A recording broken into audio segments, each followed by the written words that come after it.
Hi folks, welcome back to B Mills Farm. On today's episode, not really sure what we're talking about, but somebody did ask about this hay wagon, and get out of the wind here. So this is just a regular old hay wagon that I put 2x4s, wonderful camera work here. I just put 2x4s up across the top of it. And I had a bunch of metal roofing laying around, so I just kind of put a whole bunch of pieces together to make a solid roof with a little bit of overhang here so that things outside, like the garbage can and all my garbage there, will stay a little drier directly underneath where I got to get in and out every day. So you can see I just went 2x4, 2x4, 2x4 all along this whole thing. See, they stick out there. And then just regular old tin roofing. The outside is just a silage tarp that we wrapped around and put roofing screws in. It's really pretty handy because it's basically a hay barn that I can move around wherever I need. I don't need to move it because I put it where I wanted it before it snowed. It's not 100% waterproof, but it's waterproof enough that it preserves the hay. We're not wasting any hay. The tarp basically keeps the sun and mostly just keeps the sun off. The roof keeps it dry. But in the spring, this is no longer going to be a hay wagon. It's going to be my chicken coop. So I can move the chickens across my entire property, and they always have a place to go to be safe from any predators. So I'm also I'm debating whether I should make this a mobile goat wagon or a mobile chicken coop. I think either would be, maybe I just need to get another wagon.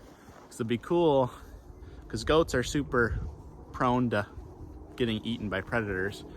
And it would be nice if I don't have to bring them back down to the barn every night.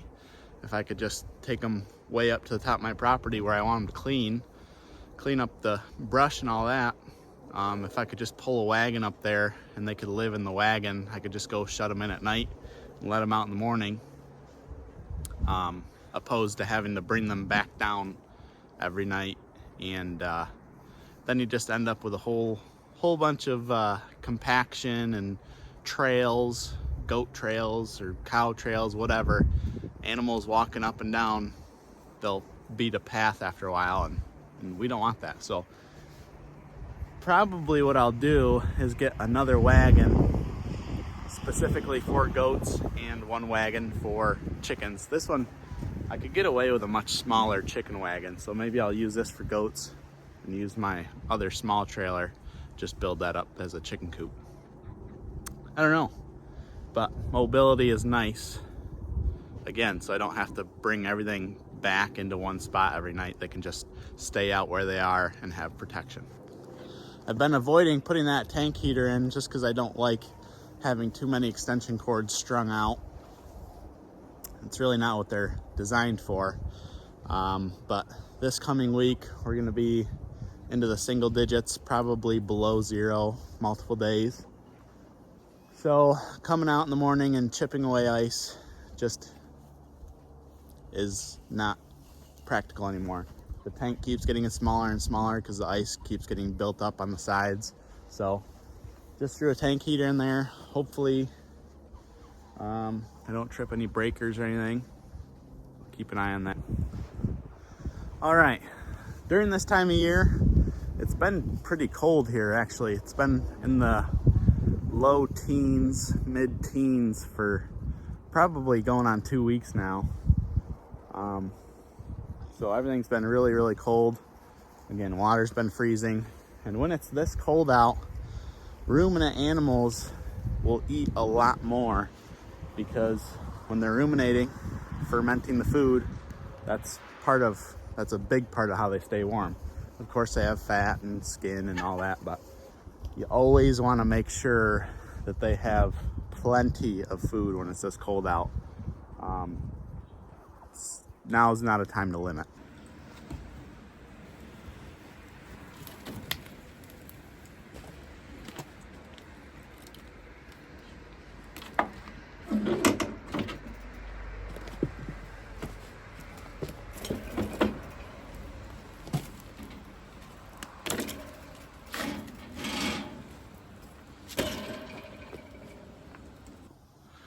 All right, got all of our wood split. I'm using maple because that's what I cut down and that's what's dry. So we're using maple to smoke beef ribs today.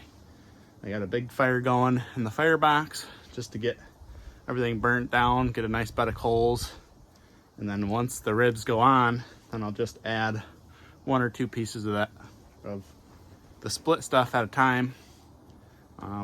Probably every 20 minutes or half hour. It's kind of cold and windy today, so probably every 20 minutes I'll have to throw another stick on. And that should get us through our cook. If not, I have more I can split real quick. Okay, so what I like to do with my split wood is keep it on the firebox so it gets nice and hot. Helps dry it out, and so when you throw it in, it just lights right away instead of smoldering for a minute and then taking off. Keeps your fire and smoke nice and consistent.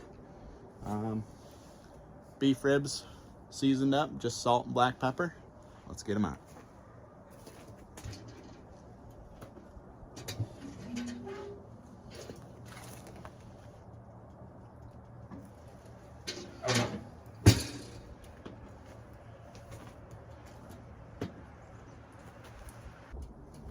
All right, the ribs are on. We're at about just under 300 degrees. Got a nice thin smoke coming out the top. Don't want it too thick or it'll make your meat really bitter and nasty. So we're gonna let them rock for probably 6 hours or so.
All right, so this tank heater will get rid of all this ice eventually. Might take, I don't know, the rest of the day, but it can be submerged.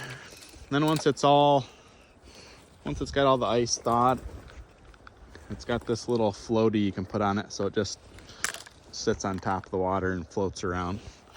So the water is under control. All right, we're about an hour into this thing. Let's see how these ribs are looking. Some nice color on them. It's a 3-bone. Looking good. Fire's rolling. One of the many nice things about smoking food is that I'm cooking and doing chores all at the same time. All right, it's been a few more hours. They're looking good. See the meat's starting to pull back from the bone, which means we're well on our way in the cook. These are gonna go a lot faster than I thought, but we can hold them. I can hold them till supper time.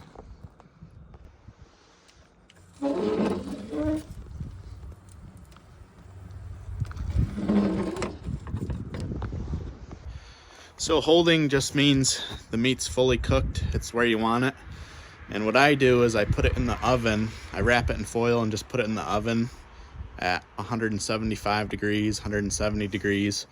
You just want to keep it out of the danger zone, but you don't want to really keep it cooking. So usually when you rest meat anyway, you let it come down a little bit in temperature. So if you just set your oven to 175, put your meat in there, wrapped, it'll hold for, you could hold it all day long.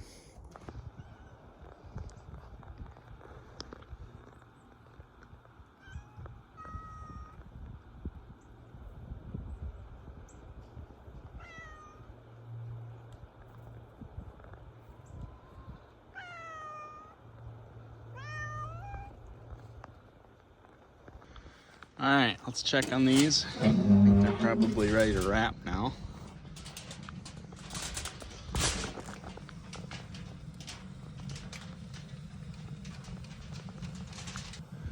So the bark looks good. Let's get a quick temp on it.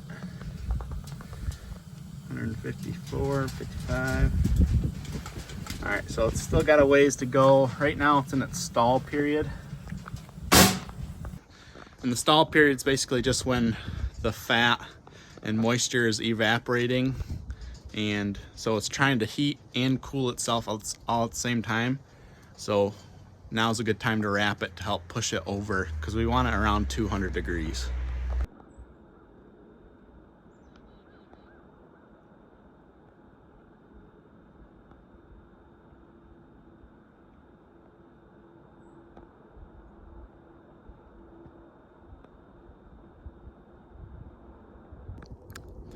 Every weekend I like to take a stroll up here on the hill and just, one, get exercise, two, just look around. See if I can see any new animal tracks or find new trees I want to cut down, whatever the case may be. But either way, I just like walking on my land. So this here, behind this fence here, that's where the rest of my property is. And this is all a goat's paradise right here. Shrubs and brush and weeds and all sorts of stuff that a cow would starve to death in there.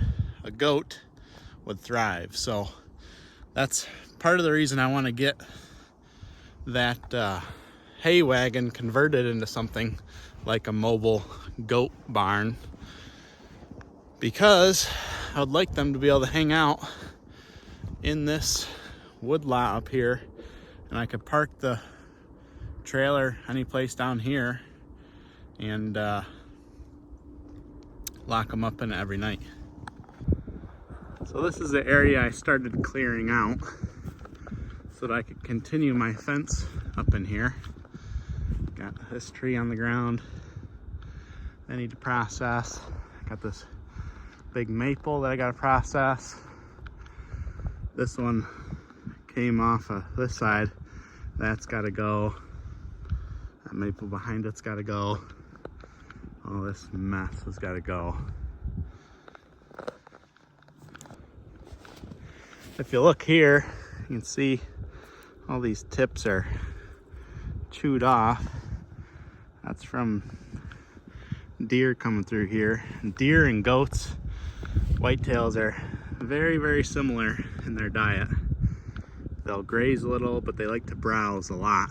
All these tips are all chewed off, even left a little hair behind.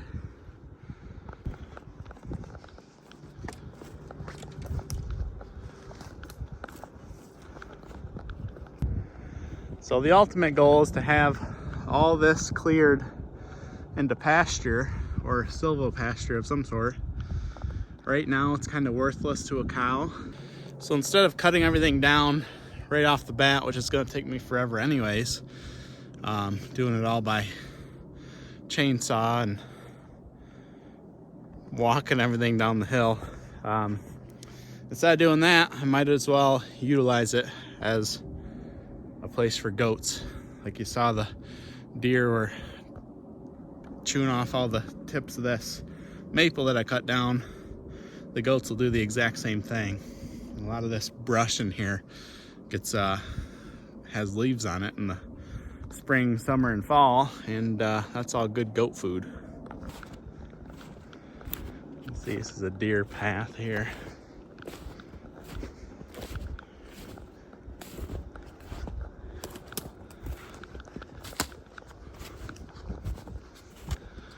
This is all heaven to a goat and pigs. Pigs would love it. Keep following this trail. A little digging, a little bed, another bed. You can just see an endless amount of lots of cherry trees in here. Crab apple trees. Nothing of too high a value,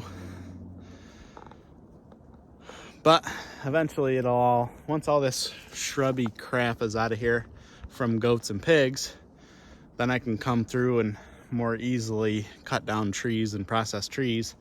I'll probably fence off a lot of these young maples, get all the trash out of here, and just keep the nice stuff, the maples. And I don't know how nice these cherry trees are, any of them, but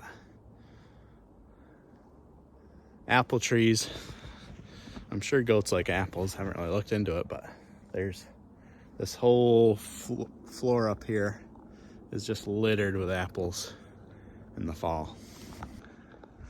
Pretty nice forest. There's an apple tree there. Apple tree behind it, a bunch of cherries, some couple of young maples here and there, but just endless amounts of brush. You can see the deer love it. If the deer love it, the goats will love it. All right, we made it. So this is basically the halfway point width-wise.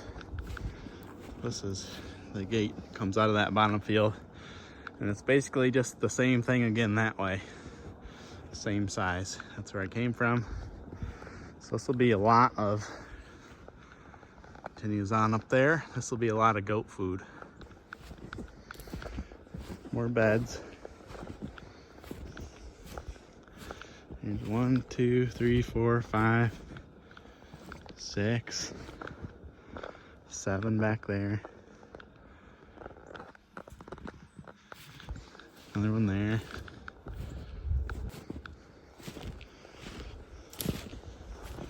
More and more and more.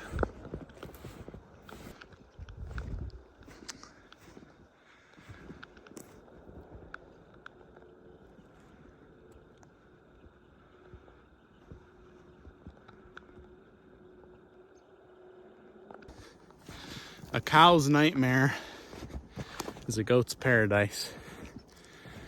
Goats, pigs, and sheep, really, all three of them are a lot more thrifty than most cows. You put a cow up here, they'll starve to death. Pigs, and not so much pigs because you still gotta feed them, but goats and sheep would come out of here pig fat. The cow would starve to death. So come springtime, this is what I'll be doing. Up here, I'll be busting my butt, get the rest of this all fenced in so that I can utilize all of my land. Finally, it's not gonna help so much with cow numbers, but I'm thinking cows aren't the answer to all my problems anyways. I'll have a couple around for meat, possibly have a dairy cow so we can make butter. But I think the other animals are sounding a lot better. I can have more of them.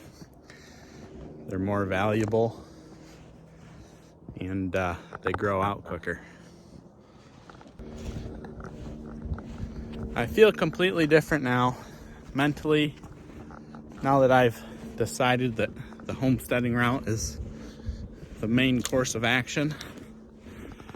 I was always worried about how I was going to get more land. I want more land, need more land, so I can get more cows and more and more and more and more and more. Meanwhile, I'm not even utilizing half of my property, and I'm so lucky to have the 10 acres that I have.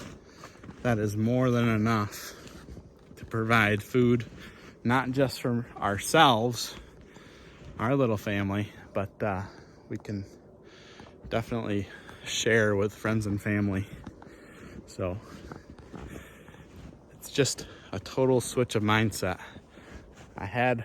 Before I never had enough, and now I have more than I could ever want, and utilizing it's going to be a lot of work. So nice change of mindset, makes me a lot happier, makes me less anxious, and just always trying to get more. It's just a constant struggle that I think most of the world is stuck in, and I'm glad that I don't care about more anymore. So along with that way of thinking, the things we do have, we're just naturally gonna have more than we need or more than we can use as far as eggs and meat goes, because in order to maintain all this property, I either have to buy a tractor and a brush hog, or I need enough animals to maintain the land for me. So I'll probably have 2 cows and a bull. I know having a bull for 2 cows is silly unless you're trying to be self-sustaining, which means I would either need to always borrow a bull, which is not easy to do around here for some reason, or I would need to AI, and AI is not my friend. I like the natural way. So probably 2 cows and a bull, so we'll have 2 calves a year. So every time we'll be ready to process beef, we'll have 2 animals, and that's just so that we can maintain what we have here. I don't need to brush hog. I can just put all the grass through an animal. I'll have a few goats, which will have twins every year, and a buck, so we can have those twins every year. And a few sheep also will have twins, so that we can have lamb. And pigs to utilize and turn up areas that need to be turned up. There's a lot of rough spots that could use some attention from pigs. So basically we're going to have a couple breeding animals of each breed of animal that I have to maintain the property, like I said. So that's just by default is going to put us with a lot of product that we're not going to be able to eat ourselves. So I thought it would be kind of cool to take things back to the way they used to be. And sorry, I got some moisture on my face here. It's cold out. But go back to the way things used to be and use the barter system. Now, I just showed you all this land here that's got to be fenced in. And a T-post is about worth a dozen eggs. So if someone wants to drop a T-post off, I'll give them a dozen eggs. And so on and so forth. You can make the numbers work however you want, but not having cash going back and forth is pretty awesome because it keeps Uncle Sam out of it, and we all know Uncle Sam's greedy. Now, I don't know if that's a realistic way to move product or not. We'll kind of just see how it goes. But even if it's just labor, someone wants to come help clear fence or put fence in or feed and water animals, move animals, whatever. If somebody wants to just put in some elbow grease, we can trade them whatever. Figure out how much money they would want per hour, and at the end of their labor, we can divvy up some meat and, you know, bacon and ribs and lamb and ribeyes. They're pretty motivating, I think, and nobody has to be out of money, and I don't have to ask for money. In addition to all that, I'm thinking about doing like workshop classes, if that's what you want to call them, like sausage making classes, maybe canning, bread making, butter making, and then at the end of it, they can all take the product that they make, and this helps us avoid a USDA processor because I'm not selling cuts, I'm giving cuts away. So we can patronize a local butcher who is not USDA. He can process my animals, and I can still make up for the money I spend on processing animals, but I'm giving them away for free if you take a class or whatever. So lots of ideas. Some of it probably not realistic, some of it is. We're gonna try all of it and see what happens, because at the end of the day, this is where I want to be, and I think all that stuff could come together and help me stay here. So I think I'll end off the video here. I'm not really sure what all we covered. Hopefully it's of some sort of value or interest. Yeah, I hope you guys all keep following along. I'm gaining subscribers, which is amazing. I'm super thankful. So just keep following along, subscribe, share, like, comment, and know that you're doing me a big favor by doing so. Fingers crossed, spring is gonna come quick and we can get some more entertaining content. So again, I appreciate you all. Until next time, keep farming. We'll see you later.